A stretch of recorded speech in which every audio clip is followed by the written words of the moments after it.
ini kami akan menampilkan sebuah drama yang berjudul Batu Menangis. Adapun tokoh dari drama Batu Menangis yaitu yang pertama. Perkenalkan, saya Siti Nurina sebagai Ibu Darmi. Saya Fira Nabila sebagai Darmi. Saya Ulfa Siti Nuraini sebagai narator 1 dan teman 1. Saya Mirza Lawyer sebagai teman 2. Saya Yuna Cahyadi sebagai narator 3 dan teman 3. Halo semuanya, perkenalkan nama saya Vina Dunaisa sebagai ibu-ibu 2.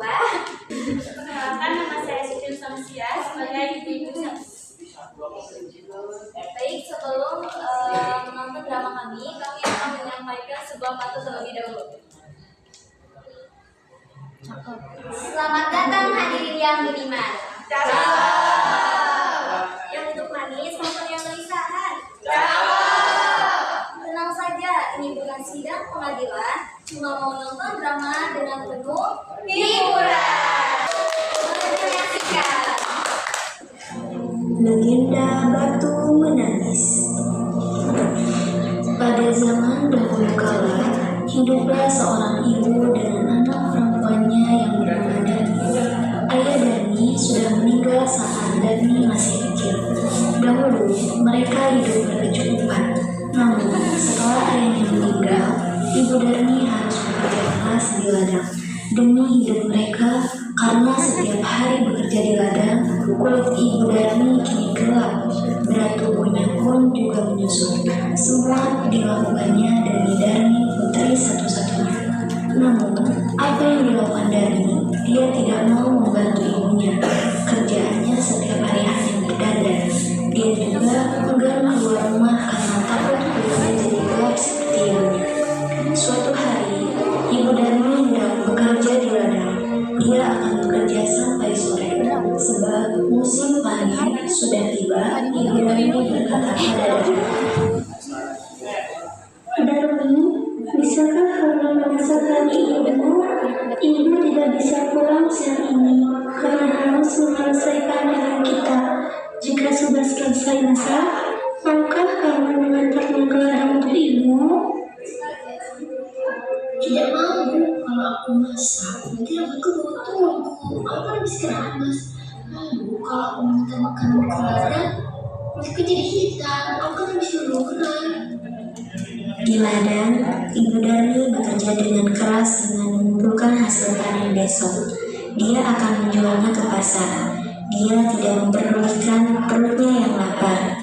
Setelah dia beristirahat sambil meminum air kendi yang dibawanya, dia berdoa dalam hatinya. Ya Tuhan, tolong kami, ubahlah anakku, lepaskan dia dari sifat malasnya. Setelah pulang dari ladang, ibu Darmi pulang ke rumah. Betapa terkejutnya di sana, tak ada makanan yang bisa dimakan. Darmi sama sekali tidak memasak. Darmi yang melihat ibunya pulang malah marah-marah. Ibu ini kemana saja sih? Masa tidak ada makanan di rumah? Aku kan lapar seharusnya tidak makan. Darmi, tadi ibu kan sudah menyuruh untuk memasak. Tidak mau, Bu. Keesokan harinya, ibu Darmi sudah siap dengan hasil panennya. Dia akan pergi ke pasar. Darmi, ikutlah ibu ke pasar, Nak. Ibu membutuhkanmu untuk membawa hasil ladang kita. Gak mau, Bu. Nanti kulit kotor. Apalagi pasarnya becek. Karena nanti aku tidak bisa membayangkan kulit yang bersih jadi hutan kotor. Akhirnya, ibunya ke pasar sendiri dengan membawa hasil ladangnya. Sorenya, ibu Darmi membawa uang hasil panen tidak terlalu banyak, hanya cukup untuk membeli mie dan untuk makan. Beberapa hari Darmi melihat ibunya sedang menghitung uang segera mendekati ibunya. Bu, berapa habis? Kamu belikan, Bu? Ya, besok ibu belikan. Tapi kamu harus ikut. Saya ibu tidak salah membeli. Akhirnya, Darmi dengan terpaksa ikut ibunya pergi ke pasar. Tapi Darmi berbisik kepada ibunya.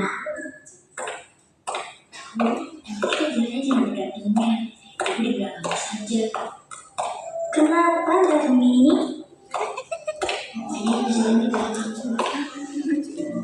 Darmi sebenarnya malu berjalan bersama ibunya yang berkulit gelap dan wajah yang tak terawat. Tiba-tiba di tengah jalan ada seorang teman Darmi yang menghampiri dan bertanya, "Hai Darmi, mau kemana?" Mau ke pasar. "Dia siapa Darmi? Ibumu ya?" Oh, dia pembantuku. Tentu saja bukan ibuku. Ih, amit deh. "Darmi, jangan begitu. Itu kan ibumu.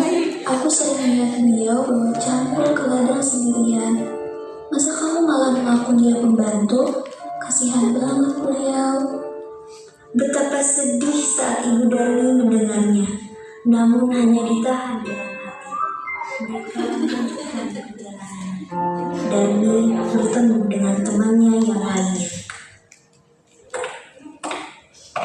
Darmi, kamu kemana? Aku mau ke pasar. Ngomong-ngomong, siapa yang ada di belakangmu?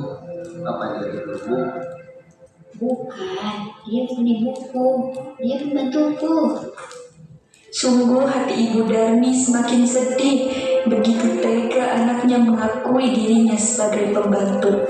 Namun sekuat tenaga dia berusaha menahannya. Sampailah Darmi dan ibunya di pintu pasar. Saat mereka akan memasuki pasar, lagi-lagi Darmi bertemu dengan temannya yang lain. "Darmi, tumben banget kamu pergi ke pasar. Siapa yang berjalan di belakangnya Darmi?" "Pembantuku." Seorang ibu-ibu yang melihat kejadian itu pun menghampiri dengan raut wajah yang prihatin. "Astagfirullah, Nak, itu ibumu kan? Kok bisa kamu berkata seperti itu?" "Iya, kami sering lihat beliau kerja keras di ladang. Jangan sampai kamu lupa siapa yang membesar kamu." Kalian tidak tahu apa-apa. Sudahlah, ini bukan urusan kalian. "Justru itu urusan semua orang, Nak. Kami juga ibu. Rasanya hancur kalau anak sendiri memperlakukan kita seperti ini." "Kamu seharusnya bersyukur masih punya ibu yang sayang sama kamu, bukan malah malu dan menyakitinya begitu." Ibu Darmi tak kuasa menahan air matanya, maka dia sudah tak tahan lagi. Dia pun berdoa dalam hati, "Ya Tuhan, hamba sudah dapat lagi dengan sikap anak hamba. Tolong kiranya Tuhan punya agar dia menjadi ceria."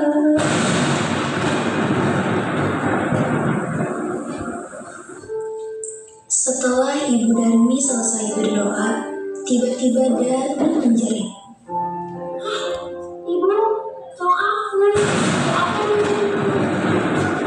Apa lagi? Sedikit demi sedikit, Darmi menjadi batu. Ibu Darmi menangis pilu. "Maafkan ibu, ini semua karena perlakuan terhadap ibu."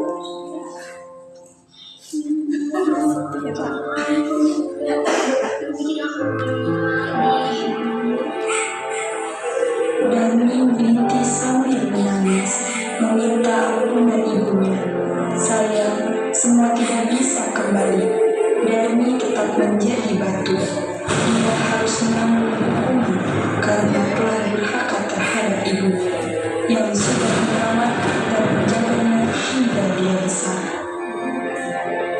Batu itu akhirnya dipinggirkan orang-orang dan disandarkan di ada di Kalimantan Barat dan dinamakan Batu Menangis.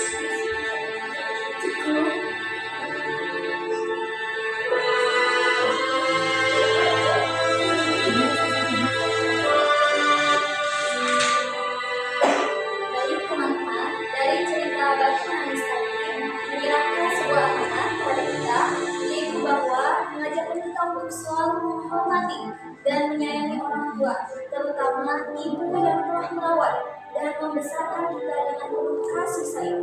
Kita tidak boleh merasa malu dengan orang tua kita ataupun latar belakang keluarga kita, karena mereka lah yang berjasa dalam mendidik kami. Sikap sombong dan durhaka hanya akan membawa penyesalan di kemudian hari. Maka dari itu, bersikaplah rendah hati dan hargailah orang-orang yang mencintai kita sebelum semuanya terlambat. Sekian drama dari kelompok 4, kurang lebihnya mohon maaf. Kami tutup. Wassalamualaikum warahmatullahi wabarakatuh.